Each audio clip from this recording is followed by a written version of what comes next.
I'm loving the new job.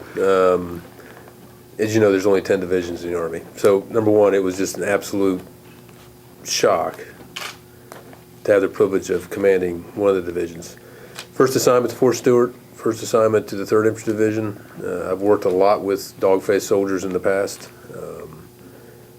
Not really a division I really kind of thought about, because in the Army you kind of go back to where you came from or where you served before, but that paradigm has kind of changed in the last couple of years.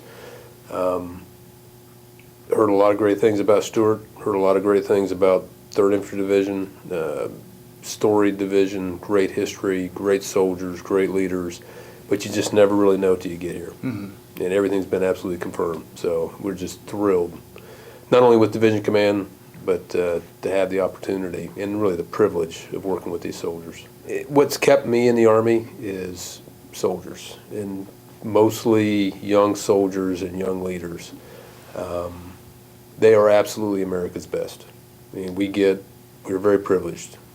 You know, mothers and fathers all over this country are talking to their children about joining the Army or joining really any service, and they are absolutely the cream of the crop.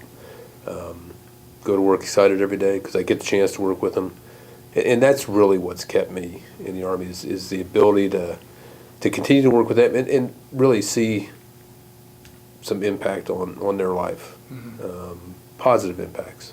And it's just not all my doing. I mean, I got a lot of great leaders that just impact soldiers each and every day. What do you tell these soldiers about your leadership style, about what they can expect from you, and what you're gonna, do for them? First thing I tell them is that the pace we've been on for the last 10 or 12 years is already slowed down, and it's going to get slower. So this is a time to rebuild. I like to think about what we've done for the first 20 years of my career, 21 years of my career, we focused on building readiness for what was going to come next. 9/11 was what came next, in the 12 years after that. What we're going to have the opportunity, and it is an opportunity to do that now, is to rebuild that readiness, to rebuild that resiliency in our soldiers, their families, our units. It's going to be a challenge because we're going to do it with less resources, but we really have the opportunity now to kind of sit back, reestablish relationships with families, reestablish some of the stuff that we've always done with families, and to really rebuild readiness for the next time the nation calls. And it's just a matter of time. The nation will call again. What does it mean to you?